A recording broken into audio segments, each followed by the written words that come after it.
Halo, selamat datang kembali di Partai X.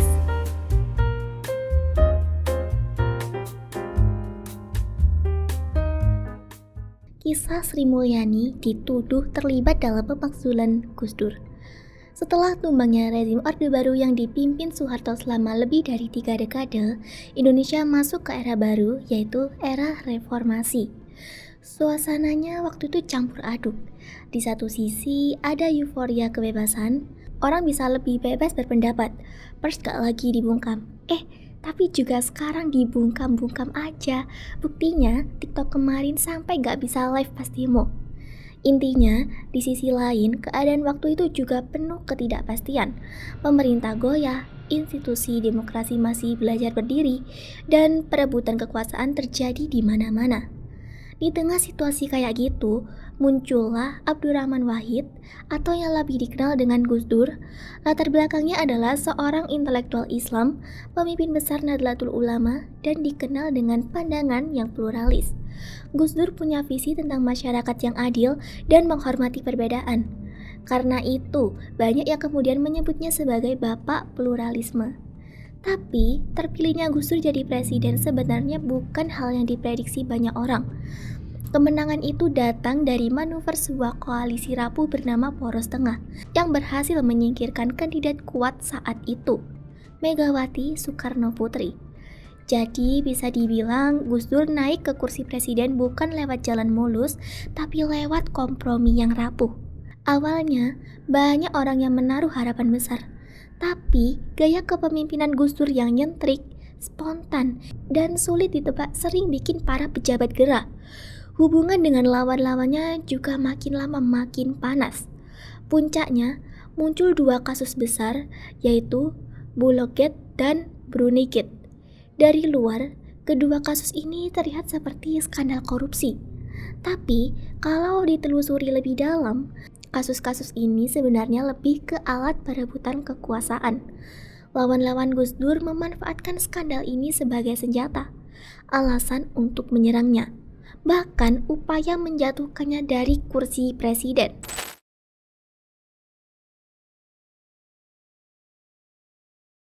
Dua skandal yang paling sering disebut waktu ngomongin kejatuhan Gus Dur adalah Bulogate dan Brunei-Gate. Dari luar, keduanya terlihat kayak kasus korupsi. Tapi kalau dilihat lebih dekat, ceritanya nggak sesederhana itu. Kita jelasin dulu tentang Bulogate ya. Jadi, kasus ini berawal dari dana Yayasan Pegawai Bulog, namanya Yana Tera. Di mana di situ ada pencairan dana sebesar 35 miliar rupiah. Sebenarnya, uang ini cairnya lewat Sapuan, wakil kepala Bulog.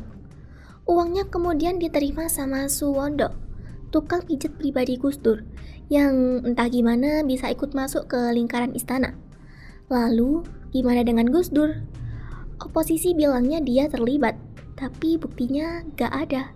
Malah, waktu diminta bikin keputusan resmi supaya dana bisa dicairkan, Gus Dur menolak. Setelah itu, Suwondo ngotot bilang ke pejabat Bulog kalau ini perintah presiden. Padahal, jelas gak ada bukti Gus Dur yang nyuruh. Uang pun akhirnya masuk ke Suwondo dengan dalih pinjaman pribadi. Sementara kasus kedua yaitu Brunei-Gate agak beda, di mana kasus ini berawal dari Sultan Brunei, Hasan al-Bolkiah, yang memberikan sumbangan pribadi sebesar 2 juta US dollar ke Gus Dur. Tujuannya untuk bantuan kemanusiaan di Aceh. Masalahnya muncul karena pengelolaan dan penjelasan soal uang ini gak jelas. Gus Dur sendiri beberapa kali ngasih pernyataan yang berbeda, yang akhirnya membuat orang-orang ini jadi curiga. Tapi sekali lagi gak ada bukti uang itu dikorupsi.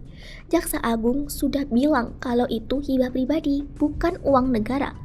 Dan di balik semua drama itu, ada satu nama penting yang ikut masuk ke pusaran cerita, yaitu Sri Mulyani Indrawati, mantan Menteri Keuangan Indonesia sekarang ini. Perannya dalam kejadian itu jadi salah satu kunci untuk memahami bagaimana akhirnya Gus Dur bisa dimakzulkan.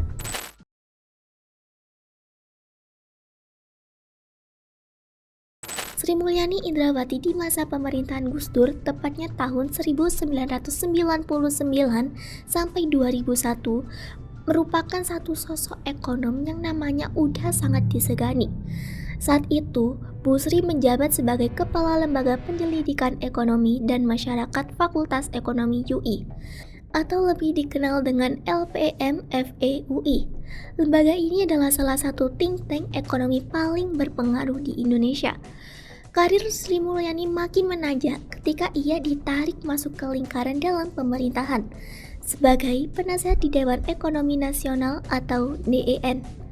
Dari posisi ini, ia jadi punya akses langsung ke berbagai informasi strategis, sekaligus kesempatan untuk memberikan masukan langsung ke presiden dan kabinet. Yang mana kala itu, yang jadi presidennya adalah Gus Dur. Dengan kata lain, Sri Mulyani bukan lagi sekedar akademisi tapi juga insider atau orang dalam yang dipercaya untuk ikut merumuskan arah kebijakan ekonomi negara. Tapi justru posisi inilah yang nantinya bikin namanya ikut terseret.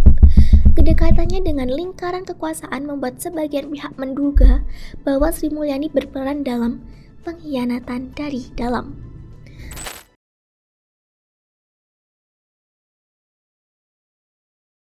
September 2000, DPR membentuk panitia khusus atau pansus untuk menyelidiki skandal Bluegate dan Brunegate. Tapi sejak awal pansus ini bukan lembaga yang netral. Menurut beberapa sumber berita ya, dari cara kerjanya pansus ini kelihatan banget kalau tujuannya sudah jelas, yaitu cari cara supaya presiden alias Gus Dur ini dinyatakan bersalah. Masalahnya, pansus butuh sesuatu yang bisa bikin mereka kelihatan kredibel. Gak cukup hanya dengan tuduhan omon-omon, mereka perlu dasar intelektual atau semacam analisis akademis yang bisa memberi bobot pada argumen mereka. Nah, disinilah nama Sri Mulyani ikut terseret. Tuduhan paling keras datang dari Adi Marsardi, juru bicara resmi Gus Dur waktu itu. Adi menyebut kalau Bu Sri dan timnya di LPM FEUI membuat naskah akademis untuk DPR. Menurut Adi, naskah ini jadi semacam senjata buat pansus atau dokumen yang memecah persoalan keuangan rumit menjadi narasi jebakan yang lebih gampang dipahami. Dan intinya diarahkan ke kesimpulan bahwa Gus Dur ini bersalah. Dengan kata lain, Sri Mulyani dituduh sebagai pihak yang memberikan amunisi intelektual bagi DPR untuk melegitimasi proses konstitusional yang sebenarnya sudah cacat sejak awal. Lagi-lagi ya supaya Gus Dur dilengsarkan.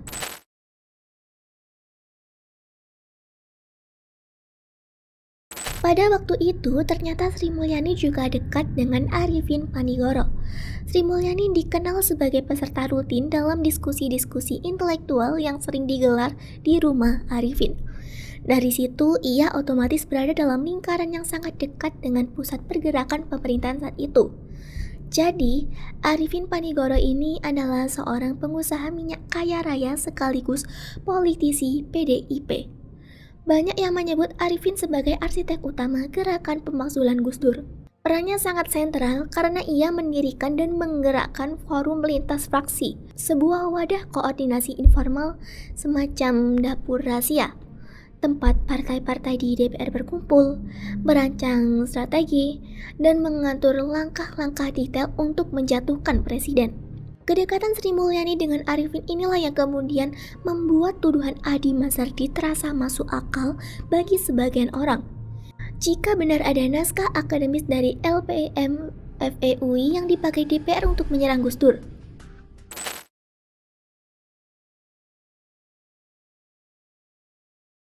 Dengan dukungan intelektual yang diduga datang dari Sri Mulyani dan timnya, para pejabat di DPR pun bergerak dengan penuh percaya diri.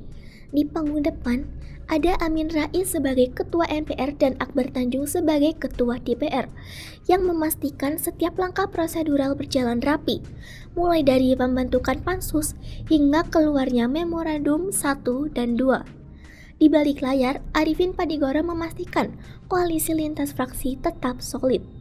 Semua itu mencapai puncaknya pada 23 Juli 2001 ketika sidang istimewa MPR resmi memakzulkan Presiden Abdurrahman Wahid.